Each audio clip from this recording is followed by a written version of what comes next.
এক গ্রামেতে টুনি নামের একটা চড়ুই পাখি থাকতো। তার স্বামীর নাম ছিল রাজু চড়ুই আর তার শাশুড়ির নাম ছিল মাহিচিল। টুনির একটা মেয়ে ছিল, তার নাম ছিল বুজ্জি চড়ুই। টুনির শাশুড়ি মাহিচিল সব সময় টুনিকে কথা শোনাতো। আমি যতই ভালো করে থাকি না কেন, ভালো করে কাজ করি না কেন, শাশুড়ি মা প্রত্যেক দিন কথা শোনায়, এমনকি কাজে আমার খুঁত ধরে। আমার আর এই সব কিছু ভালো লাগে না। এইভাবে টুনি চড়ুই যখন একা একাই কথাগুলো বলছিল, তখনই ঠিক মাহিচিল তার সামনে চলে আসে। টুনি, তুমি এখানে কি করছো? তুমি এখানে দাঁড়িয়ে আমাকে গালাগালি করছো, তাই না? ছি মা, আপনি এসব কি বলছেন? আমি কেন আপনাকে গালাগালি করব? আমি তো কাজ করছি, এই তো বুজ্জির জন্য টিফিন তৈরি করছি মা। শোনো বৌমা, আজকে আমার বিরিয়ানি খেতে ইচ্ছা করছে, তুমি বিরিয়ানি তৈরি করো, বুঝেছো? কিন্তু মা, আমি তো সবার জন্য সকালে নাস্তা তৈরি করেছি, সেইগুলো কে খাবে? আগে ওইগুলো খেয়ে নিন। দেখো বৌমা, তুমি যে টিফিন তৈরি করেছো সেটা তোমার মেয়েকে খাও, আমরা খেতে চাই না। তুমি আমার আর আমার ছেলের জন্য বিরিয়ানি তৈরি করো, আমরা মা ছেলে মজা করে বিরিয়ানি খাবো। সবার আগে বিরিয়ানিটা তৈরি করে দাও, খুব খিদে পেয়েছে। মাহিচিলের কথা মতো টুনি তারপরে রান্নাঘরে গিয়ে বিরিয়ানি তৈরি করতে লাগলো। এইদিকে রাজু চড়ুই সবাইকে বাড়িতে একসাথে ডাকলো। আমি তোমাদের সবাইকে একটা সুখবর দিতে চাই। কি বলবি রে বাবা, কি সুখবর? তাড়াতাড়ি বল না রে। মা, শহরে একটা ভালো চাকরি পেয়েছি, বেতনও ভালো দেবে। এই তো চিঠিটা কালই পেলাম হাতে, কালকের মধ্যেই জয়েন্ট করতে হবে। তার মানে তুমি শহরে যাবে? আরে টুনি, এত ভালো সুযোগ পেয়েছি, সেটাকে হাতছাড়া করা যায় নাকি? ভালো বেতনও দেবে, আর আমাদের মেয়ের ভবিষ্যতের কথা চিন্তা করতে হবে না, অনেক টাকা পয়সা জমাতে হবে। বুঝেছো তো? হ্যাঁ রে বাবা, তুই একদম ঠিক বললি। যা বাবা, তুই কাজে যা। এই সময় যত বেশি পরিশ্রম করবি তত ভালো। কিছু টাকা জমিয়ে রাখবি, তাহলে বৃদ্ধ বয়সে কাজে দেবে। আর এই টুনির কথা কান দিবি না, ও তো অনেক কিছুই বলবে। তুই যা বাবা, শহরে গিয়ে মন দিয়ে কাজ কর, এখানকার চিন্তাগুলো ভুলে যা। এইভাবে মাহিচিল রাজুকে বলে। রাজুও তারপরে টুনিকে বোঝাতে লাগলো, তাকে অনেকগুলো কথা বলল।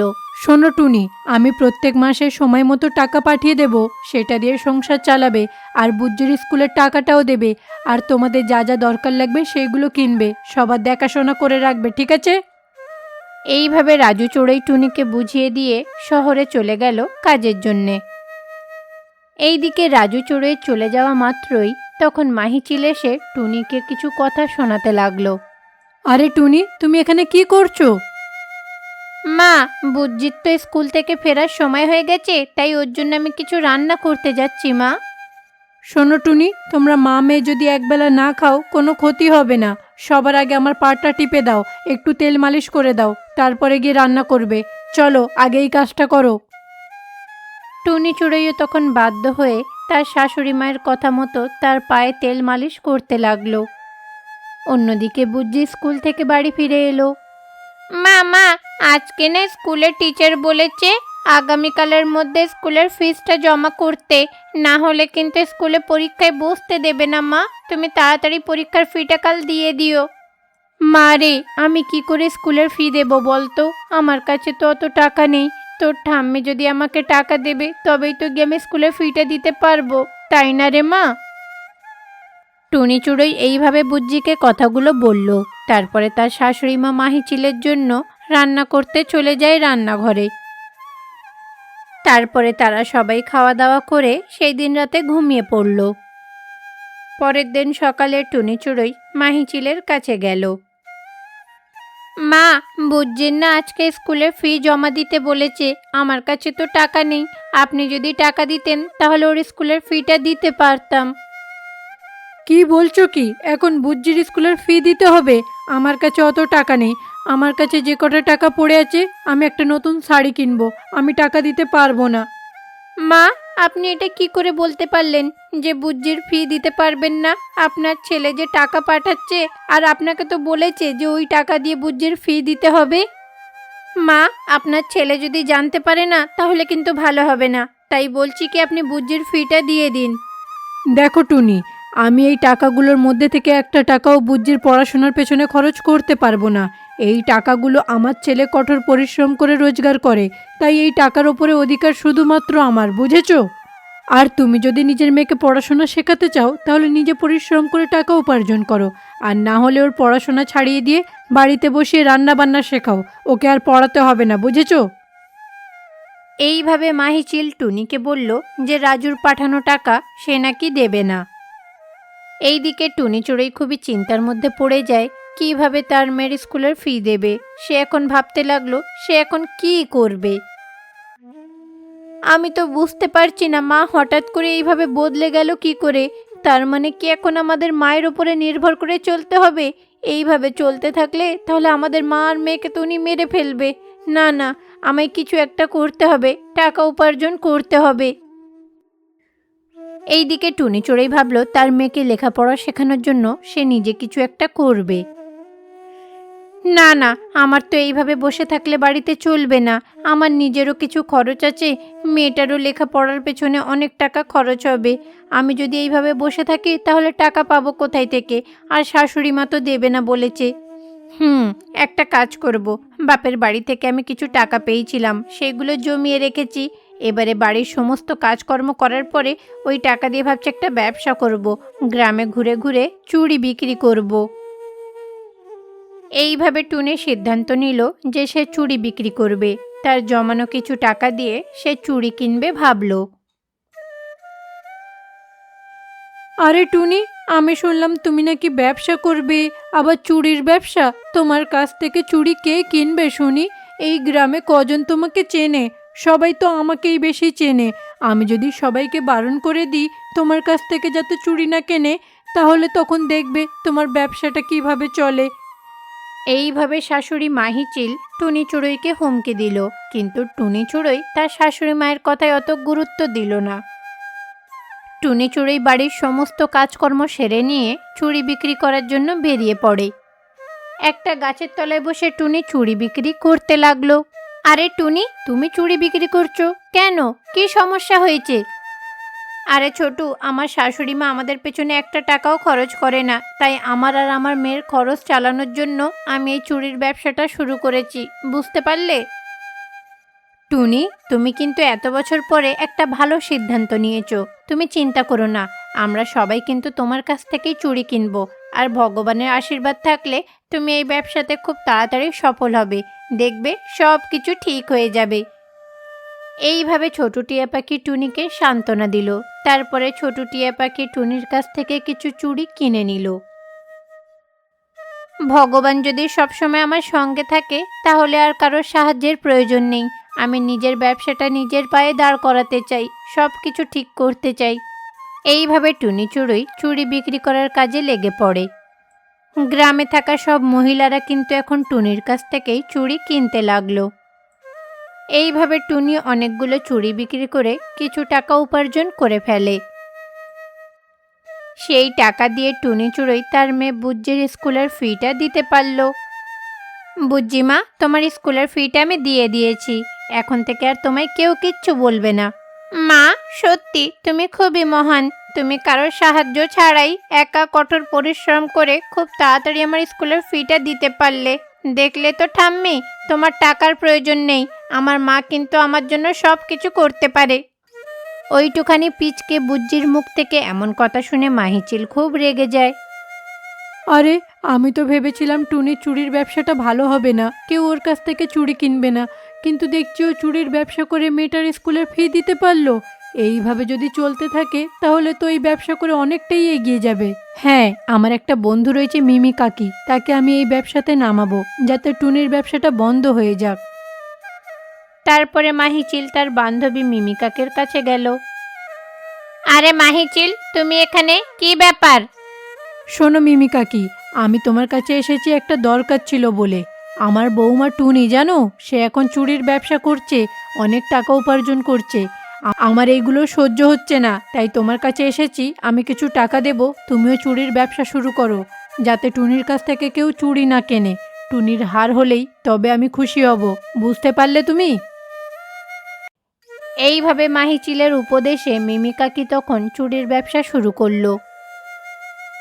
এখন গ্রামে থাকা সবাই তখন মিমি কাকির কাছ থেকেই চুড়ি কিনতে লাগলো। আরে, মিমি কাকিও তো দেখছি চুড়ি ব্যবসা করছে, নিশ্চয়ই এর মধ্যে কোনো গন্ডগোল আছে। আর এই সব কিছুর পেছনে নিশ্চয়ই আমার শাশুড়ি মায়েরই হাত রয়েছে, কারণ উনি তো আমার ব্যবসাটা পছন্দ করে না। এখন তাহলে আমি কি করব? টুনি এই সব বিষয় নিয়ে চিন্তা করতে লাগলো। তখনই তার মাথায় একটা আইডিয়া এলো। টুনি ভাবলো সে অনলাইনে চুড়ির ব্যবসা করবে। আরে, আজকাল তো সবাই ইউটিউবে, ফেসবুকে, অনলাইনে কত রকম ব্যবসা করছে। আমিও যদি অনলাইনে চুড়ির ব্যবসা করি তাহলে তো ভালোই হবে।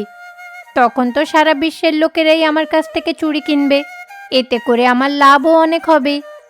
এইভাবে টুনি চুড়োই তার বুদ্ধিটাকে কাজে লাগালো। বিভিন্ন রকমের চুড়ির ছবি তুলে অনলাইনে ব্যবসা করতে লাগলো। তখন শুধুমাত্র টুনির গ্রামে থাকা মানুষেরা না, আশেপাশে থাকা গ্রামের লোকেরাও তখন টুনির কাছ থেকে এসে চুড়ি কিনতে লাগলো। তাতে করে কিন্তু টুনির ব্যবসাটা আরও বেশি ভালো হতে লাগলো।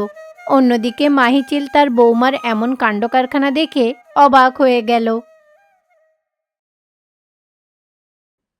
এক গ্রামে টুনি নামের একটা চড়ুই পাখি থাকতো। সে তার বড় বোন ছোটু টিয়া পাখির সাথে তার বাড়িতেই থাকতো।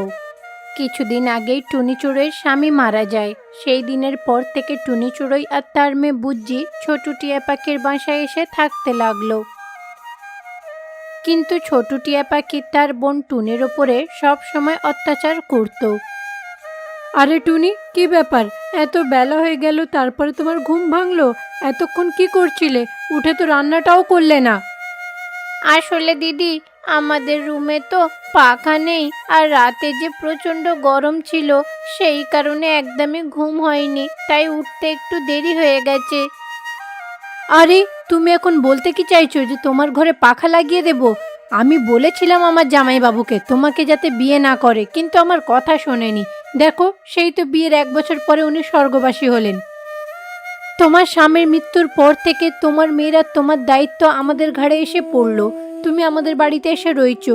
এত করে বললাম আমার স্বামীকে যে ওদেরকে তাড়িয়ে দাও, কিন্তু উনি তো শুনলেনই না।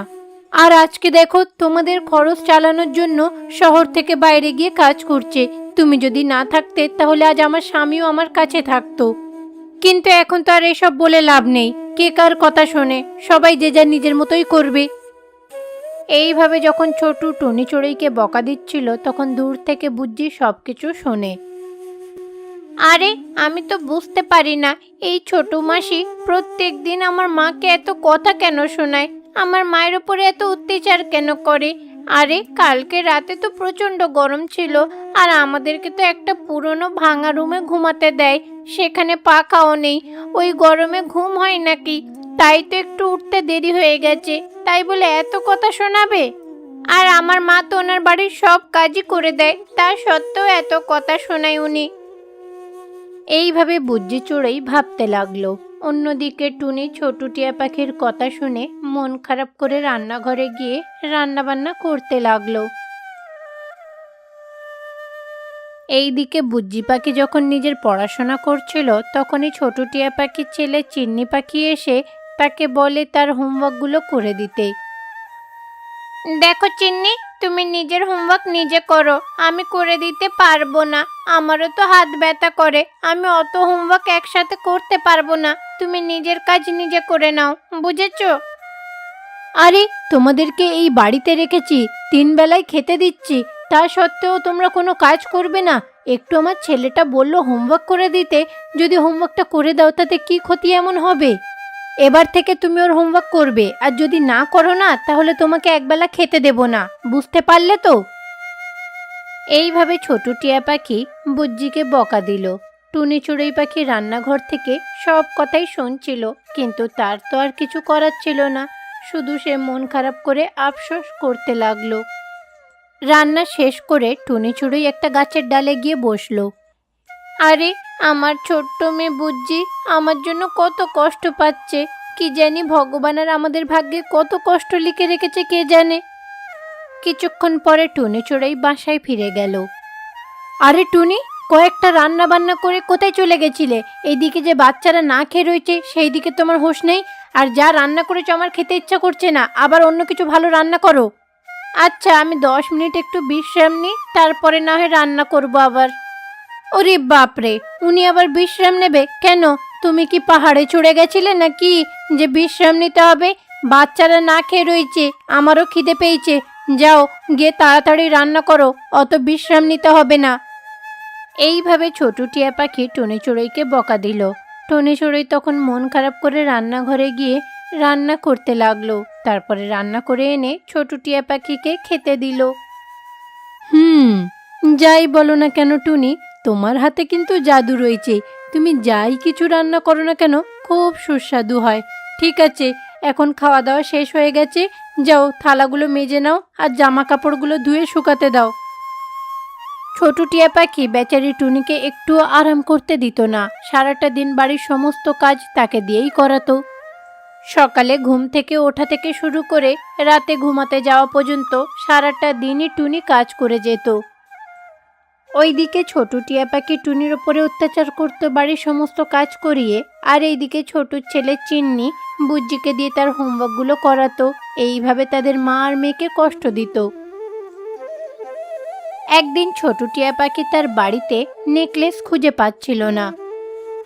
আরে টুনি, আমার নেকলেসটা গেল কোথায়? এখানেই তো ছিল, আর ঘরগুলো তো তুমি পরিষ্কার করো, তার মানে নেকলেসটা নিশ্চয়ই তুমি চুরি করেছো। কোথায় রেখেছো বলো, তাড়াতাড়ি ওইটা বার করো। এইভাবে ছোট টিয়া পাখি টুনিকে বকা দিচ্ছিল। আরে দিদি, না না, এইরকম কথা বলো না, আমি সত্যি তোমার নেকলেসটা দেখিনি। আমি কেন চুরি করতে যাব, সত্যি বলছি। দেখো টুনি, মিথ্যে কথা বলবে না, আমি জানি তুমি কেমন ধরনের। তুমি ওই নেকলেসটা দেখে লোভ সামলাতে পারোনি। সত্যি বলছি, ওটা দিয়ে দাও, না হলে তোমাকে আর তোমার মেয়েকে বাড়ি থেকে তাড়িয়ে দেব। এইভাবে ছোট টিয়া পাখি টুনি চোরের ওপরে রাগ দেখাতে লাগলো। আরে ছোট মাসি, এ কি, আপনি আমার মাকে এত উল্টোপাল্টা বলছেন কেন? অনেক দিন ধরে আমি সব কিছু সহ্য করছি, কিছু বলিনি, কিন্তু আজ আপনি আমার মাকে চুরির অপবাদ দিচ্ছেন। আমার মা তো বলছে ওই নেকলেসটা নেয়নি, তাই সত্ত্বেও আপনি ওনার কথা শুনছেন না কেন? আপনি এইভাবে ওনাকে কষ্ট দিচ্ছেন কেন? এইভাবে বুজ্জির খুব রাগ হলো, কারণ তার মাকে উল্টোপাল্টা কথা বলছিল। সেই কারণে সে রাগে উল্টোপাল্টা সেও ছোটুকে বলে ফেলে। দেখো দিদি, তুমি এতদিন আমার উপরে অনেক অত্যাচার করেছো, তবু আমি মুখ বুজে সহ্য করে গেছি, কিন্তু তুমি আজ আমাকে চোরের অপবাদ দিলে। তুমি নিজের ছোট বোনকে চোর বলছো। আমি আর এক মুহূর্ত এখানে থাকবো না, আমার মেয়েটাকে নিয়ে আমি এখান থেকে চলে যাব। এই রকম বলে টুনি চড়ুই তারপরে তার মেয়ে বুজ্জিকে নিয়ে ওই বাড়ি ছেড়ে চলে গেল। মা, আমি মাসিকে উল্টোপাল্টা বলেছি বলে তুমি রাগ করে কি বাড়ি ছেড়ে চলে এলে? না রে বুজ্জি মা, আমি ওই নরক থেকে বেরিয়ে অনেক শান্তি পেয়েছি, কিন্তু এখন বুঝতে পারছি না যে তোকে নিয়ে আমি কোথায় যাব, কি করব, কিভাবে বাঁচব, কিছুই তো বুঝতে পারছি না। এই রকম বলে তারা দুজনে পুরো জঙ্গলটা ঘুরে বেড়াতে লাগলো। একটা জায়গায় তারা অনেকটা মাটি দেখতে পেল। বুজ্জি মা, আমি এই মাটিগুলো দিয়ে একটা সুন্দর বাড়ি তৈরি করব। তুমি কি আমাকে সাহায্য করবে বাড়ি তৈরি করাতে? হ্যাঁ মা, নিশ্চয়ই তোমায় সাহায্য করব। এইভাবে টুনি চড়ুই তার মেয়ে বুজ্জির সাহায্য নিয়ে ওই মাটিগুলো দিয়ে একটা সুন্দর বাড়ি তৈরি করে ফেলে। মা, সত্যি তোমার হাতে তো একদম জাদু রয়েছে। তুমি মাটি দিয়ে কি সুন্দর বাড়ি তৈরি করে ফেলেছো। এই বাড়িটা খুব সুন্দর হয়েছে মা, আমরা এবারে এখানেই থাকবো। না রে মা, এই বাড়িটা তো আর আমি একা তৈরি করিনি। এই বাড়িটাতে তুই আমাকে কত সাহায্য করলি বলতো। তোকে ছাড়া কি আমি এই সুন্দর বাড়িটা তৈরি করতে পারতাম? যাক, এখন আমাদের থাকার জন্য একটা বাড়ি হয়ে গেছে, আর কোনো চিন্তা নেই, কি বল? মা, এবারে খুব খিদে পেয়েছে, খুব ক্লান্ত হয়ে পড়েছি, চলো বাড়ির ভেতরে যাই। এই রকম বলে তারা মা আর মেয়ে ওই বাড়িতে খুব খুশিতে থাকতে লাগলো।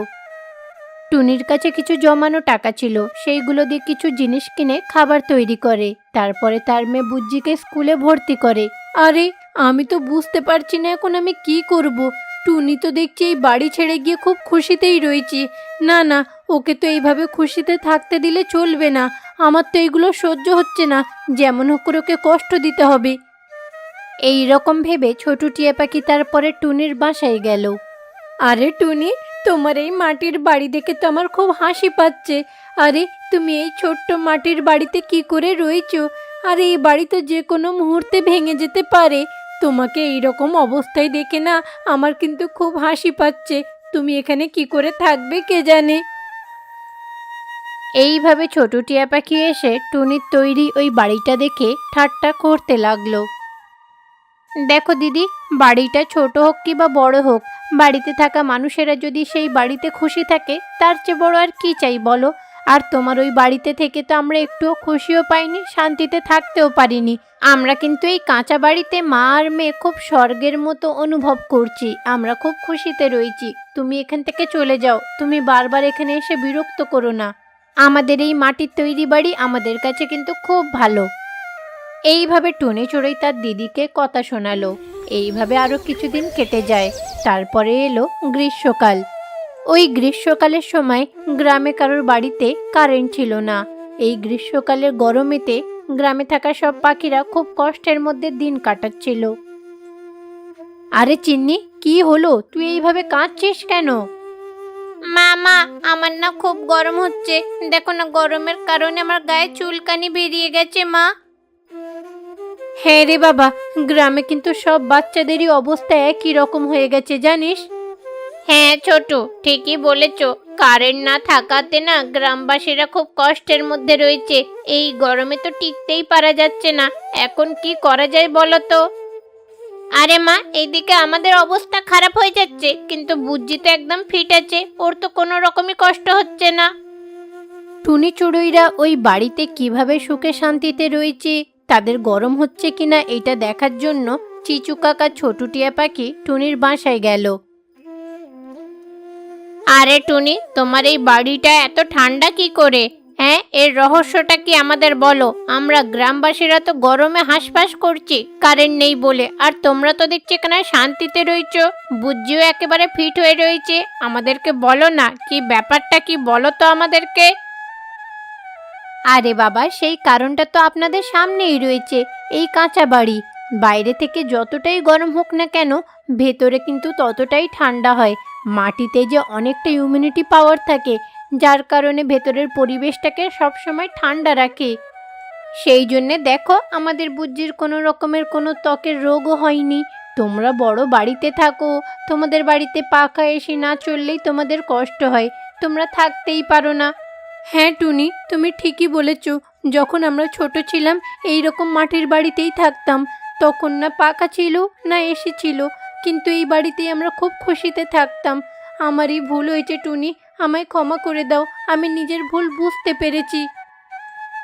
এইভাবে ছোট টিয়া পাখি তার ভুল স্বীকার করে। তারপরে টুনিকে বলে যে তাদের জন্যও যেন মাটির বাড়ি তৈরি করে দেয়। তারপরে টুনি চড়ুই ওই গ্রামেতে তাদের সবার জন্য একটা করে মাটির বাড়ি তৈরি করে দিল। তারা সবাই ওই গরমকালে ওই মাটির বাড়িতে এখন সুখে শান্তিতে থাকতে লাগলো।